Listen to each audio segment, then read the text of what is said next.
بسم اللہ الرحمن الرحیم۔ السلام علیکم۔ میں نے اسی وقت ارادہ کر لیا تھا کہ اب یہی ایک صورت رہ گئی ہے کہ اس عورت کو قتل کر دیا جائے، اور اگر چنگیز کا رویہ نہ بدلے تو اسے بھی قتل کر دیا جائے۔ ملک اور قوم کو خطرے سے بچانے کے لیے ایک آدمی کا قتل کوئی بڑی بات نہیں ہوتی۔ یہ تو جاسوسی کا اصول ہے کہ گروہ کے کسی آدمی پر غداری کا شک ہو یا اس کی وساطت سے راز فاش ہونے کا خطرہ ہو تو اسے ختم کر دیا جائے۔ میں نے پھر بھی اس کے قتل سے گریز کیا، مگر وہ مجھے قتل کرنے کے لیے پاگل ہو گیا تھا۔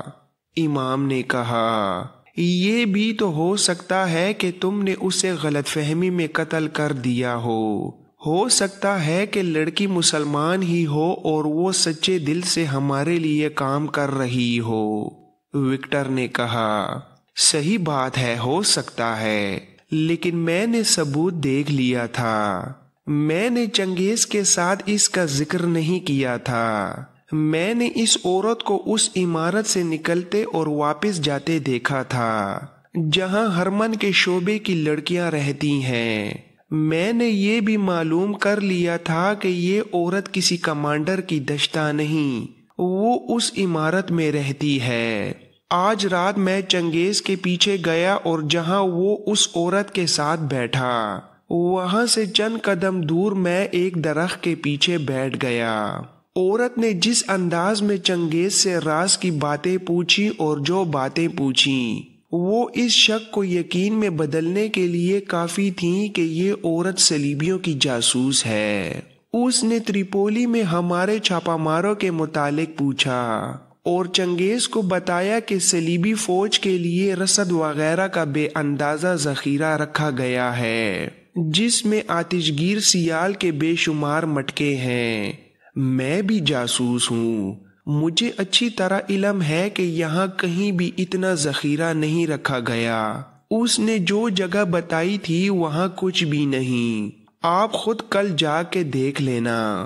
چنگیز نے اس کے آگے ہماری ساری جماعت کی نشاندہی کر دی اور اس نے میرا نام لے کر مجھے بھی بے نقاب کر دیا۔ میں اتنی اہم جگہ پر ہوں جہاں مجھے راز کی گہری باتیں بھی معلوم ہو جاتی ہیں۔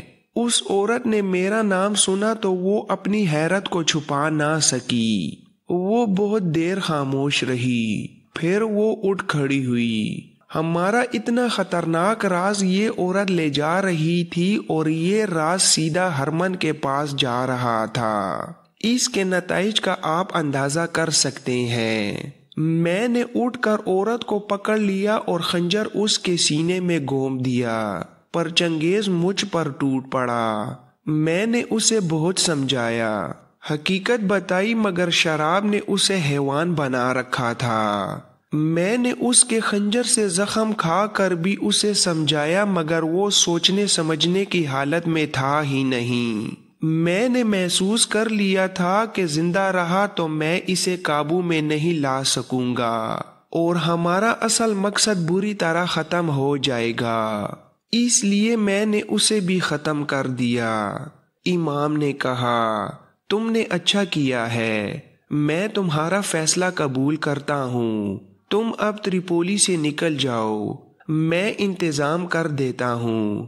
نہیں، صبح چنگیز اور عورت کی لاشیں سب دیکھ لیں گے۔ مجھے یقین ہے کہ ہرمن کو معلوم ہو چکا ہے کہ چنگیز جاسوس تھا، اسی نے اس عورت کو اس کے پیچھے ڈالا تھا۔ وہ یہی سمجھے گا کہ ان دونوں کو مسلمان جاسوسوں نے قتل کیا ہے، پھر یہاں کے مسلمانوں کے لیے قیامت آ جائے گی۔ پہلے ہی احکام مل چکے ہیں کہ کسی پر جاسوسی کا شک ہو تو اسے قید یا قتل کر دیا جائے۔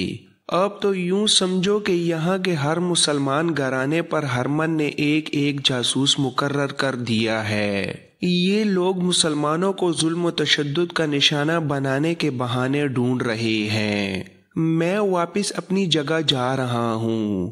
میں یہ قتل اپنے ذمہ لوں گا اور وجہ یہ بتاؤں گا کہ میں اور چنگیز رقیب تھے۔ ہم تم سے اتنی بڑی قربانی نہیں لیں گے، میں تمہارے ساتھ ایک آدمی کو بھیجوں گا جو تمہیں قاہرہ چھوڑ آئے گا۔ میں اپنی جان کی قربانی دینا چاہتا ہوں۔ مجھے وہ وقت یاد ہے جب میرے شہر میں صلیبی فوج کے 2 افسروں نے میری بہن پر ہاتھ ڈالا تھا۔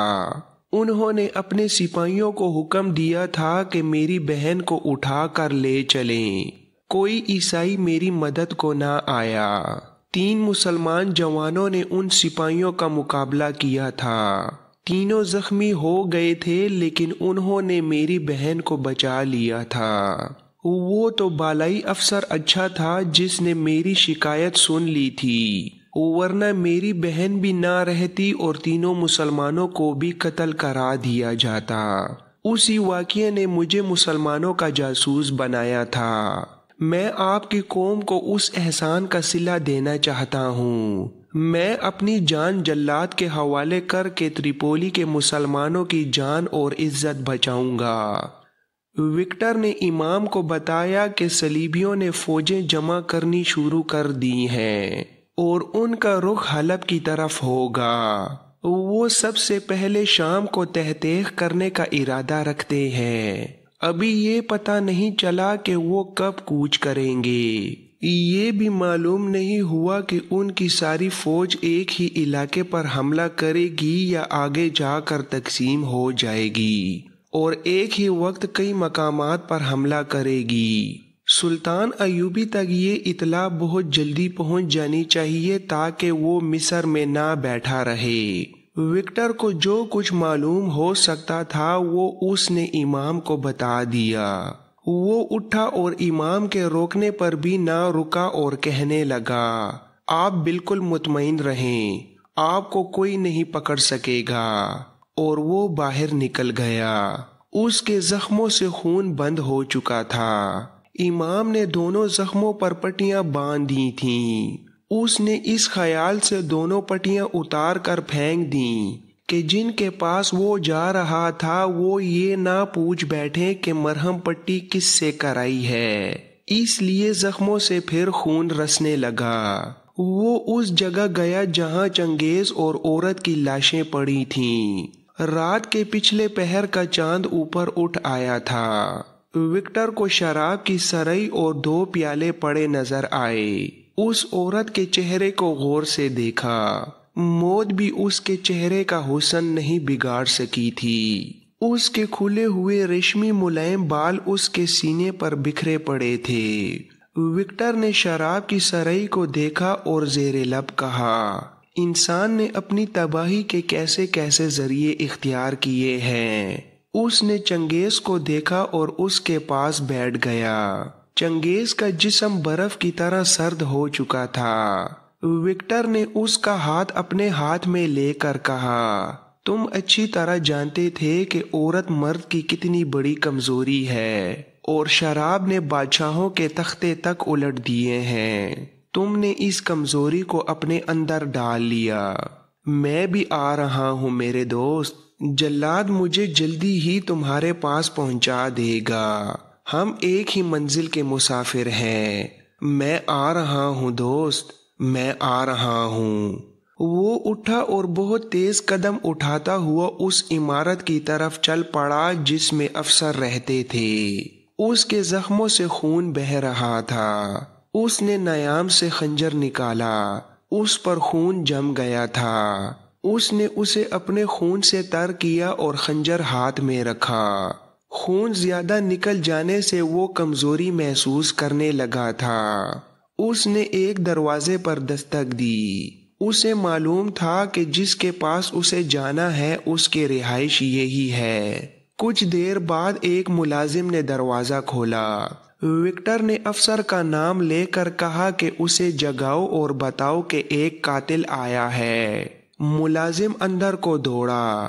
اندر سے گالیوں کی آوازیں سنائی دینے لگیں۔ افسر گالیاں بکتا آیا۔ دروازے پر آ کر قہر بھری آواز میں پوچھا، کون ہو تم اور کسے قتل کر کے آئے ہو؟ ملازم قندیل اٹھائے دوڑا آیا۔ افسر نے روشنی میں وکٹر کو دیکھ کر پوچھا، تم کسی سے لڑائی ہو گئی تھی؟ میں 2 انسانوں کے قتل کا اقبال کرنے آیا ہوں، مجھے گرفتار کر لیں۔ افسر نے اس کے منہ پر بڑی زور سے تھپڑ مار کر کہا، قتل کا تمہیں یہی وقت ملا تھا، دن کو کیوں نہ قتل کیا؟ میں تمہارے باپ کا نوکر ہوں جو اس وقت تمہیں گرفتار کروں گا، اتنی گہری نیند سے مجھے جگا دیا ہے۔ اس نے ملازم سے کہا، اوئے لے جاؤ، اسے قید خانے میں بند کر دو۔ ملازم وکٹر کو بازو سے پکڑ کر چل پڑا تو افسر نے گرج کر کہا، اوئے رک جاؤ، جنگلی کہیں کے، تم نے یہ بھی نہیں سوچا کہ یہ راستے میں تمہیں بھی قتل کر دے گا، اندر لاؤ اسے۔ اس نے کیا کیا ہے؟ وکٹر بلند آواز سے بولا، میں نے ایک آدمی اور ایک عورت کا قتل کیا ہے جناب۔ افسر نے حیرت اور گھبراہٹ سے پوچھا، قتل کیا ہے؟ اگر مسلمان قتل کیا ہے تو جاؤ اپنی مرہم پٹی کراؤ، تم اسے قتل نہ کرتے تو وہ تمہیں قتل کر دیتا۔ اگر کسی صلیبی کو قتل کیا ہے تو تمہیں بھی قتل ہونا چاہیے، اندر آ کر بتاؤ۔ وکٹر نے اندر جا کر کہا، آپ نے میرے ساتھ ایک بڑا ہی خوبرو آدمی دیکھا ہوگا۔